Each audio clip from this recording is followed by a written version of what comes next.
Well, good afternoon, Shippensburg, and welcome to Tea with a Historian. My name is John Miller. I'm the executive director here.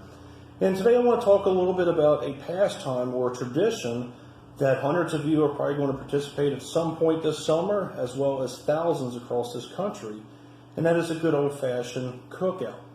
Who doesn't like a good old-fashioned cookout? The smell of the smoke, the smell of the food that's being prepared on a grill, there's nothing like it in the world. But did you know that that is deeply rooted not only in tradition, but as well as history? And it showcases a lot of different cultures from around the world. Today I want to go ahead and just kind of touch the surface with this with a very short video on the traditions as well as some of the history behind the good old cookout. So, in order to understand the different ways that you can grill outside, you have to understand the different definitions. So barbecue, for an example, this is where you're basically cooking food with very low temperatures for very longer periods of time. And that allows basically for the food to become more flavorful, as well as it produces more of a juicy as well as a flavorful type of food when you barbecue this way. So if you ever hear the term low and slow, that refers to cooking off of indirect heat, meaning that your food source is on the opposite side of your fire source.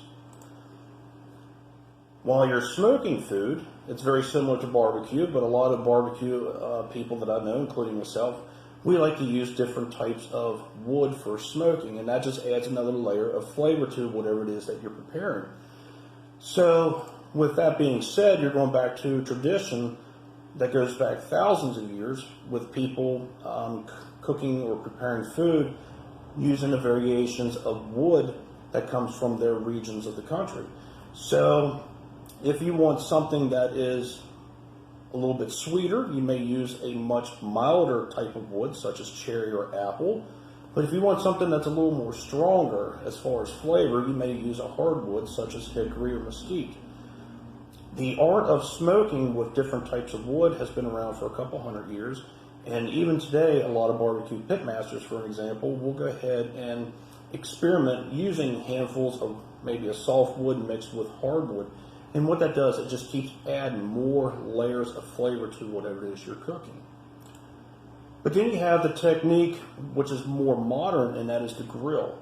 And this is where you're grilling food at very high temperatures, but for shorter periods of time. This has been around since probably about the 1940s, and that's pretty much when everything begins to explode. So a lot of people that associate grilling outside with traditions of their family, it pretty much begins right there. Ever since man has been cooking over fire, this has been done for more than 1.8 million years. This is a type of technique of food preparation that is still being done today, more along the lines of recreation. So if you go camping, you may put a hot dog on a stick, or if you're making s'mores in your backyard with the fire pits, you're pretty much participating in a tradition that goes well into history itself. Different recreational activities such as historical reenactments from maybe the 1800s to older, the way of means of preparing food is also going to be over an open flame. But then the open flame moves inside, and because of that, hearth cooking is introduced, and this has been done for thousands of years. Hearth cooking is, think of like Dutch ovens, cast iron, any kind of metal pans or bowls where you basically prepare food inside. This was done up until about going into the late 1800s when charcoal or wood operated stoves became more of a means of preparing food. If you were wealthy enough to have an oven, you could also bake within the property or inside your house. And that was another technique for fixing bread. So when you're thinking of the term barbecue, you have to go back to North America in the 1500s. And as you can see with the photograph behind me, what you're looking at, that is called a barbecue. And it's a Native American term for the way that they're preparing their food. If you noticed, its backside of it is raised much higher than the front side of the engraving. And that's because of the fact that they had figured out indirect heating, and they also learned about the art of smoking. Smoking like I said, is where you use basically different types of wood to flavor. Well, it's also a method of food preservation as well. The engraving was pretty much done in 1580, somewhere within North Carolina. Then you also have what's called the barbecue pit. And this is where basically you dig a hole into the ground, put your fire source or your fuel source into the ground, lay sticks over top of the coals, and then you would put your food down on those planks. This is an art that's been around for hundreds, if not thousands of years. And in fact, the term barbecue pit master comes from doing the food cooking like this.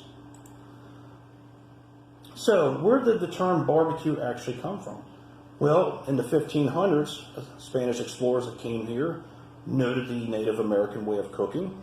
Then, as the colonies of North America with British control began forming in the mid-1700s at this point, well, it gets added to the dictionary as to barbecue or to barbecue.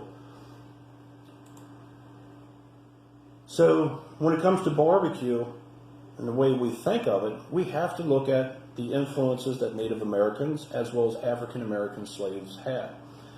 Because of the similar cooking styles and methods, when those two worlds collided, and most people feel that South Carolina is the birthplace of modern day barbecue, that is when barbecue as we know it starts taking off. So looking at it from a historical point of view, Native Americans and African American slaves became the very first pit masters. So you have barbecue, which deals with the meat, and you also have smoke that deals with flavor. Well, what about the sauce itself?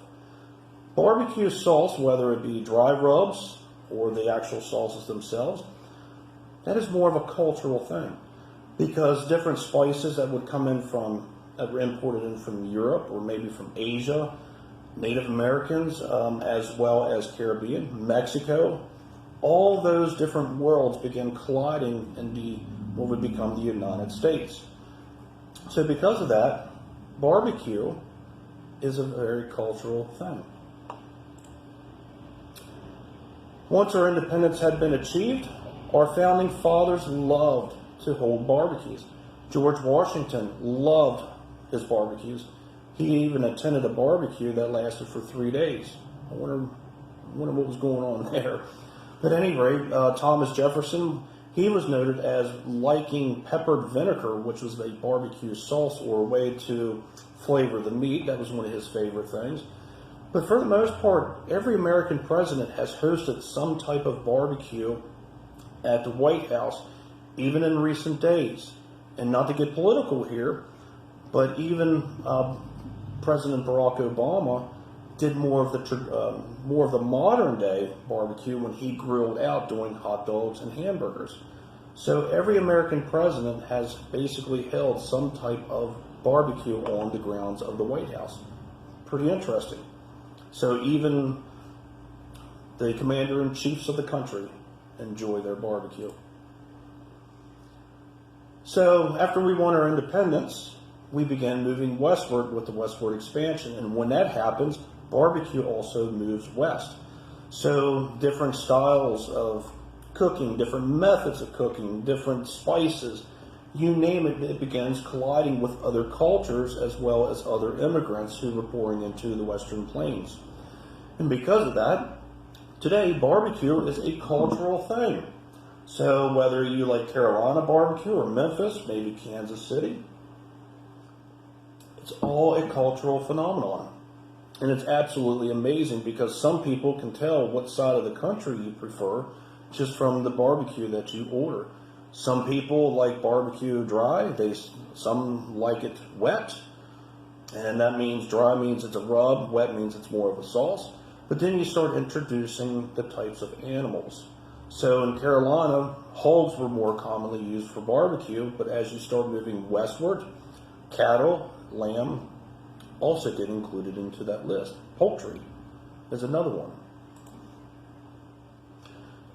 So during the 1700s, going all the way into the first couple of decades of the 1900s, Barbecues were for celebration. So if you had a marriage, or maybe your politician had just won the election, the community would basically hold some type of barbecue in honor of that major event. At the same time, barbecue was also the original social media. If you were here for my blues program that I did back in January, I told you about how music was social media. When you add music and you add good food to it, people come out in a form of community and they socialize for hours. You didn't need cell phones back then in order to have a good time.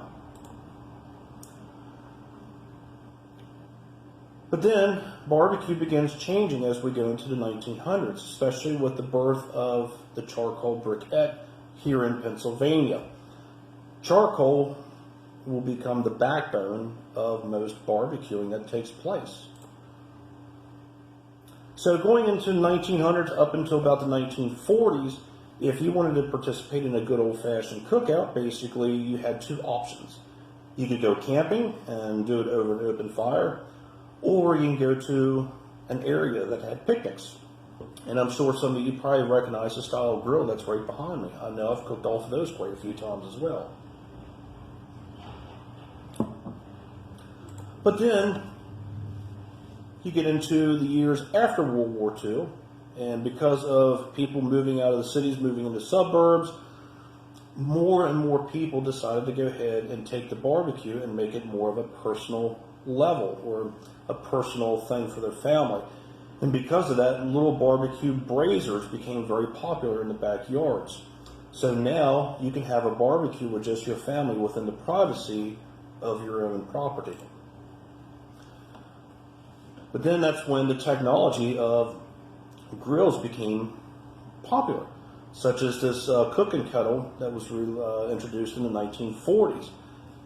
But it's a very heavy piece of machinery to operate because it's made out of cast iron. So in 1952, the charcoal grill was introduced, and it took a while for it to become popular due to the cost of it. But once it caught on, that barbecue grill that you see behind me became one of the fixtures in just about every yard that stretched across America. But then in 1954, you had the development of the gas grill, which took off in popularity in the 1960s. And because of that, the number one issue or argument between pitmasters is which is better, gas or charcoal. Charcoal adds a lot more flavor to whatever it is that you're cooking, but it can be inconsistent, which means if as it cools down, you may have to add more charcoal to it. Or if you put too much charcoal into it, you may have to try to take some of it out to try to get to an even temperature. Whereas with a gas grill, all you have to do is just basically set the temperature itself, and then from there, you can pretty much walk away without fears of overdoing whatever it is that you're preparing. Behind me, you can see a big roast that took place right here on the property of the Stewart House here in Shippensburg. And because of the way barbecues were presented as community functions, and because of the privacy of barbecues with the grills themselves in the backyard, the tradition of community barbecue still goes on to this day. And here you have the more traditional style of barbecue, which originally started out as a hog. Well, this gentleman here is also doing it. And this was taken in 1996. So, American barbecue or cooking out has played an incredible role on the history of this country. And it's a tradition that still keeps on keeping on even to this day. So what is the state of the grilling today? Well, with all kinds of grill technology and different methods, whether it's for a grill, a smoker, or for barbecue, it's becoming more accessible to people. And you don't have to have a bachelor's degree in order to cook on a grill. You just have to know how to properly prepare and figure out what it is that you as an individual like. Some people, like I said, prefer grilling. Some people prefer to do the basic barbecue where you do low and slow. There is nothing wrong with either. To me, it all tastes just as good. So, Shippensburg, let's keep this tradition alive. Let me know in the comments of some of your traditions that maybe your family would do around the grill down in the comment section. If you're interested in additional resources, there are a lot of resources out there for ingredients, especially if you are tired of the normal hamburger and hot dog and steak. So get on Google, search out Barbecue Pit Boys. They have a lot of great resources there and technique as well as recipes. Cowboy Kent Rollins, who does more of the Texas cowboy style cooking, particularly with cast iron, is a great resource. If you want to try food that is deeply rooted in history, especially with the 1700s, definitely go to Towson and Sons. They have a lot of recipes that they recreate from cookbooks dating back to the 1700s. And last but not least, if you're really interested in the history of barbecue and how it played a key role in the formation of the country, check out the Barbecue, The History of American Institution by Robert Moss. Promise you, it's a good read.